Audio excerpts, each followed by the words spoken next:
ವಿದ್ಯುತ್ ತಗುಲಿ ಮಂಗ ಸಾವು. ನಾಲತವಾಡ. ಆಕಸ್ಮಿಕವಾಗಿ ವಿದ್ಯುತ್ ಶಾರ್ಟ್ ಸರ್ಕ್ಯೂಟ್ನಿಂದ ಮಂಗವೊಂದು ಅಸುನೀಗಿರುವ ಘಟನೆ ನಾಲತವಾಡದಲ್ಲಿ ನಡೆದಿದೆ.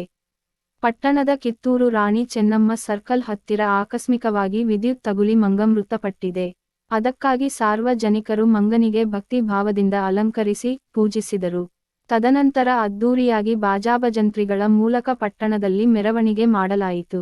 ಪಟ್ಟಣದ ಕೃಷಿ ಇಲಾಖೆ ಕಚೇರಿ ಹತ್ತಿರ ಇರುವ ನೂತನ ಶರಣ ವೀರೇಶ್ವರ ಸಮುದಾಯ ಭವನದ ಆವರಣದಲ್ಲಿ ಅಂತ್ಯಸಂಸ್ಕಾರ ನೆರವೇರಿಸಿದರು. ವರದಿ ಅಬ್ದುಲ್ ರಜಾಕ್ ರಕ್ಕಸಗಿ, ನಾಲತವಾಡ.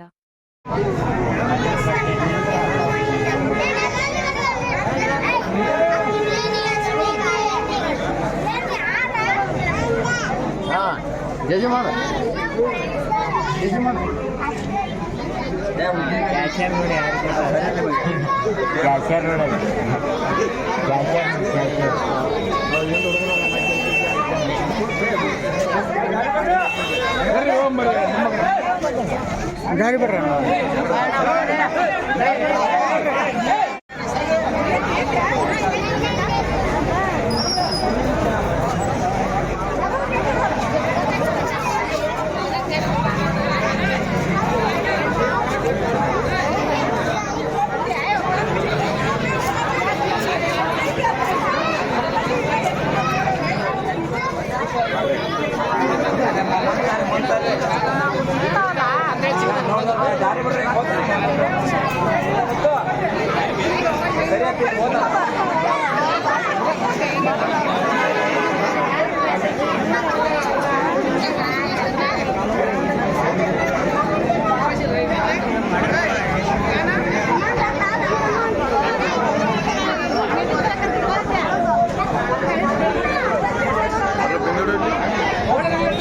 ಗ್ಯಾಸ್ ಇಲ್ಲಿಡು.